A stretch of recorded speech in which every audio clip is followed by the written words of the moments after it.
Good day, everybody. I hope everybody's doing well. It's a beautiful Sunday morning in Heber Springs, Arkansas. Brisk 50-degree day, or morning, I should say. It's going to be a beautiful day. All right, typically my brother is doing the filming, typically of me working. Today I'm going to accept the task of filming. So this probably won't turn out all that well, but maybe you'll glean some knowledge out of it or point out my mistakes. But anyway, I bought this Turbo 400 as a core. Supposedly very low mileage original unit, but in fact it had been recently rebuilt. Now whoever built it did a very good job. But as I tore into it, I did notice that the forward clutches were starting to burn. So I'm guessing we may have a nicked seal because the pump was pristine, looked brand new. So maybe a cross leak somewhere, but probably a nicked seal. At this point, who knows, doesn't really matter.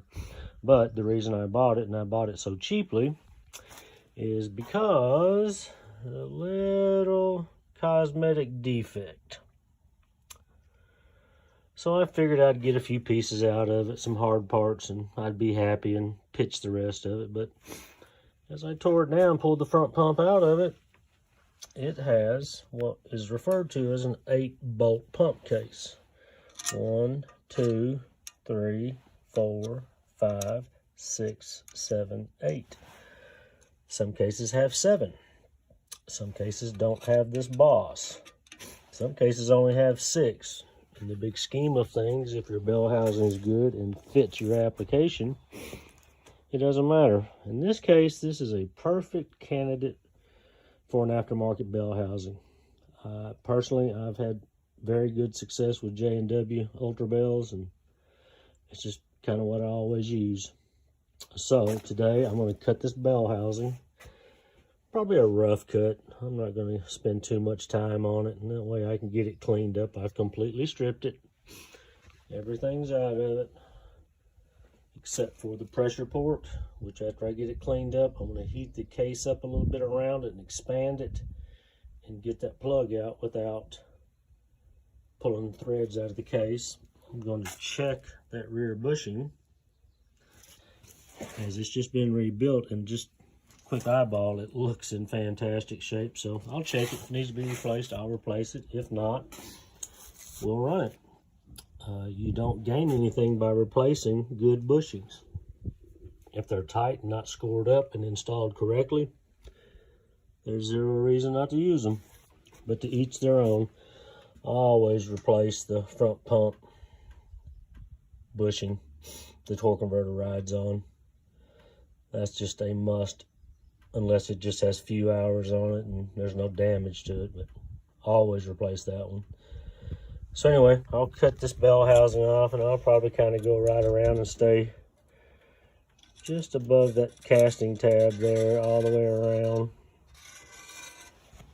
I don't get hung up in having thousands of clearance between the bell housing and the transmission case. It does you absolutely I say no good, but it's of absolutely no benefit if you cut it back and there's a 1/4-inch gap between the bell housing.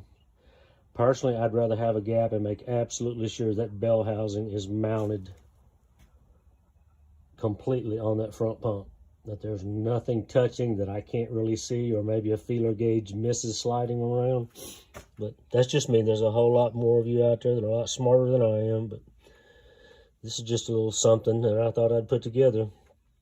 Once I start get ready to start cutting the bell housing, excuse me, I'll bolt a pan on it so I'm not ever dragging the valve body surface around on a bench, because you end up with a deep gouge or a bunch of really fine scratches, especially if you're using a trans brake.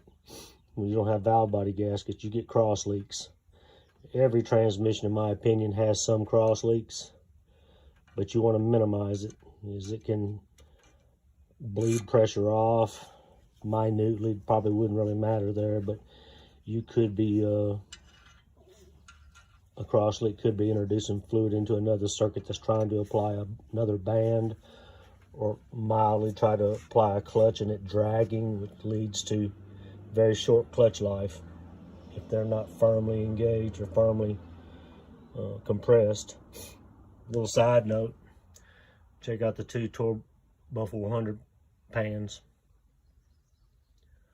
The one with the indentation right here, that is a very early model that has the filter assembly sitting right in here, and it comes over and it has a little scoop, so to speak, like a strainer, so to speak, that sits in that recess.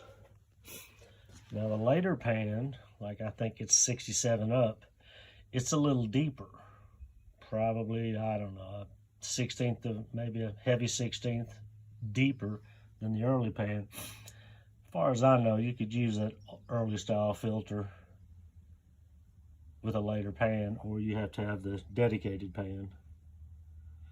That just makes a hill of beans, but just interesting. I bought a core and it was a 66 core, and there are just some interesting differences with it. It does not have a shifter shaft seal. It has an O-ring on the shift shaft. Other than that, same valve body, same internals. Completely swap them around. I think it's, I don't know, 88. They went to a 7 check ball case, which, I mean, you still, some of your shift kits or aftermarket valve bodies will work. Some shift kits won't work with the 7 ball. You have to get a specific kit, but neither here nor there. I'm going to zip this bell housing off here. I use just a mini grinder and a metal cutoff wheel, and it'll take me about probably less than 10 minutes, and that'll be off and into the scrap pile. So I'm not going to let y'all watch me cut this off. I'll pick this back up in a few. All right, here we are. Now we have a Shorty 400. And again, guys, it's just rough cut on the bell housing just to get it off. And I quickly deburred it, so when I'm working on it, I don't slice my hands all up. But one thing I do believe in doing is, when you get this thing cut or fit to however you want it, or if you cut it back and then you come straight out 90 degrees, you don't want any 90-degree cuts. You want a radius. So I'll take a sand drum on a die grinder or even a high-speed drill, and I'll make sure that when I have this back as far as I want it, that I have a radius here coming off the pan rail and coming up. It's just something I do. I don't believe in 90-degree cuts. That's just, if it's going to crack, that's where it's going to start. Now, since the bell housing is not on this anymore, not integral to the case, the pump bolts are what's holding the bell housing on. It's probably not as critical, but either way, it's just one of these things I do. Everybody does little things, and to each their own. But I will show you. So here's the Chevrolet case, and there's the nice big crack. I suspect that it got hung up on the dowel pin and they just kept on yanking on it and broke it, because typically a stress crack from high horsepower will be more in line with the transmission, and typically it'll crack from the bell housing area back into the pump area. But neither here nor there. So that's Chevrolet. Now here's a Buick Olds Pontiac Cadillac bell housing. I prefer to, me personally, if it's above 600 horsepower, I'm going to use a Buick Olds Pontiac Cadillac early case, because the case is stronger. It is thicker in critical areas. See the pan rail here on the Chevy case? See how thick that one is? Now, I'll go show you two that I'm currently building. Now look how thick these pan rails are. The Buick also has these ribs. I says BOPC or BCOP, how about that? So the BCOP has the strengthening ribs, go all the way to the back of it. It's just a slightly heavier case. I think I've measured one years ago, and I think it was about 2.5 pounds heavier than a Chevy case. Now, I may be wrong. That's neither here nor there. But you can look here on similar areas where the Chevrolet case, how thick that is, but compare it to the Buick case, it's just thicker. If you're going to use a Buick, Cadillac, Olds, or Pontiac engine, you can keep the bell housing because the bell housing is definitely thicker. Here's the Chevrolet case. So let's bear with me here. I'm new to filming. So at 180, let's say. And if we come over here with the Buick Olds Pontiac case, we're at 250. It has strengthening ribs on it. With the Chevrolet is not. It's just smooth all the way around. But I've never broken either one of them with an Ultra Bell on them, so I don't know that it's that big a deal. But now that I have the bell housing knocked off of it, I'll start the arduous task of scraping and cleaning. I mean, if you don't scrape them and wire brush them and clean them up, they're not going to be clean. Does it matter that much on the outside? No, it doesn't. But if you're going to do it, spend the time, get it clean. If you're going to paint it or leave it raw, it'll just be a much nicer looking unit at the end of the day. Well, I'm going to chunk these two bell housings back in the scrap pile. And as I get further along in this, I'll update this, and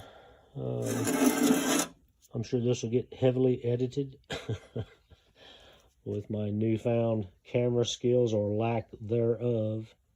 But, you know, lots of cleaning. There's probably 2 to 3 hours of just cleaning the case if you really want it clean. It's, you know, there's no magic dunking that's going to take it all off. Or if you do that, then, you know, you fill your parts washer full of that and your solution becomes diluted very quickly. So anyway, that's my tidbit for the day. I'll get back with you as I get this thing cleaned up, and we'll start looking at some of the internal parts that came out of it. All right, now that I've got the transmission case cleaned up and all the scraping and everything done, I'm going to just soak it in a solution of simple green and warm water. My theory there is it will expand the case a little bit and help get any small metallic particles that may be embedded in the casting out. But I'm really only worried about the inside of it. Not really worried about the outside of it. I will deburr some of the casting flash off of it. But again, whenever I'm working on these transmissions and cleaning and sliding them around, I always try to either work on a little piece of plywood or throw an old clean pan on it. And I'm not sure on this one whether or not I'll do it just a full manual shift forward shift pattern, or if I'll make this one a trans brake transmission and then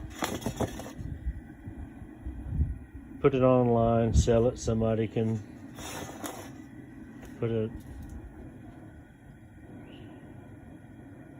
Ultra Bell on it for, you know, whatever, LS, conventional GM, Ford. They sell bell housings forever, and this is a in stock form, arguably one of the strongest transmissions ever made. It'll take a hell of a lot of abuse if you'll just build it right. And I'm a firm believer that it's not so much about the parts you use, which, I mean, as long as you're not using some offshore, unbelievably cheap stuff, if you'll use just quality Raybestos, GM clutches, Alto, I mean, the hydraulics are what's going to make it last. If it's got proper hydraulics, doesn't have any insane cross leaks, and it's got a good pump, you can't build a wore out pump and put it in. It'll never work. It'll never last. It'll work. I will show you one thing that I do look at these cases very carefully, especially if they've been rebuilt, is where the center support bolt, for the center support where the case bolt goes in. I will look at that very carefully and make sure that is not all chewed up, because if it's been rebuilt multiple times, somebody's really cranking that bolt down, it can fracture, little pieces can come out, and if that happens, you are going to have some issues. You're going to have second gear intermediate clutch issues, because that's the feed hole through the bolt to feed it. So if it's leaking under the head of the bolt, you're going to have issues. That's what kills so many transmissions. Wore out pumps and internal leaks.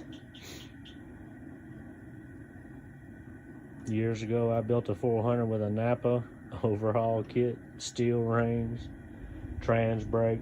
There's no telling how many hundreds of passes that transmission had on it. And it functioned just fine. And not that I was very smart, but obviously I got lucky back then, and I didn't have any leaks, and I had a good pump.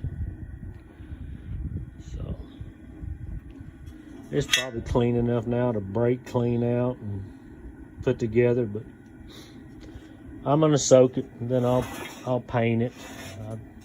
I like them painted. It can help seal any case porosity, because that is an issue. The green transmission from earlier in the video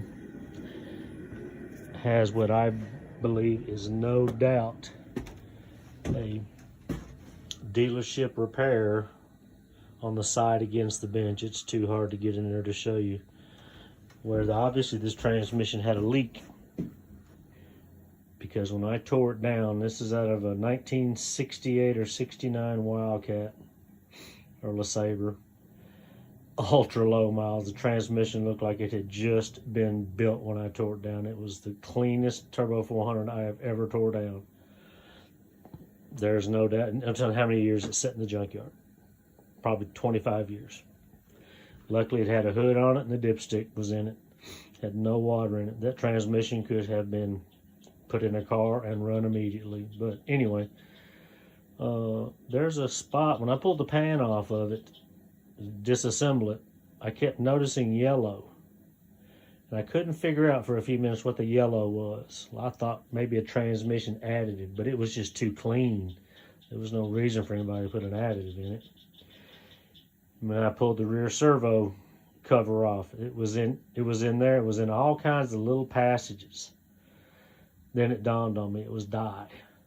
Somebody put dye in it, trying to figure out where it was leaking, and it's got a small, extremely well bonded epoxy patch on the other side near the governor cover, and that's obviously where the leak was. So anyway, the silver transmission is the one that's going in Drew's Falcon. That is a first, second gear trans brake start. The internals are completely put together. The pump is just being held on by these bolts, because the Ultra Bell bolts, will have to replace those, and it's just easier to store without the bell housing on it. So I write all kinds of dimensions on them when I'm building it to help me set the end play. This unit has, I believe it's 8 thousandths rear end play, and then I think the common word of mouth or experienced builders will say, even the GM technical service bulletin says you want to have about 2 or 3 thousandths more end play in the front. So it's got 13 thousandths front in play, and I can't see the back 9 or 10 in play in the gear train. There'd be no governor in it, obviously, just full trans brake, external solenoid. This one is a CK modified iron valve body.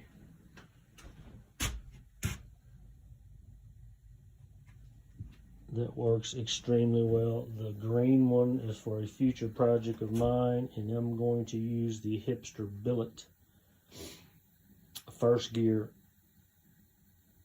trans brake.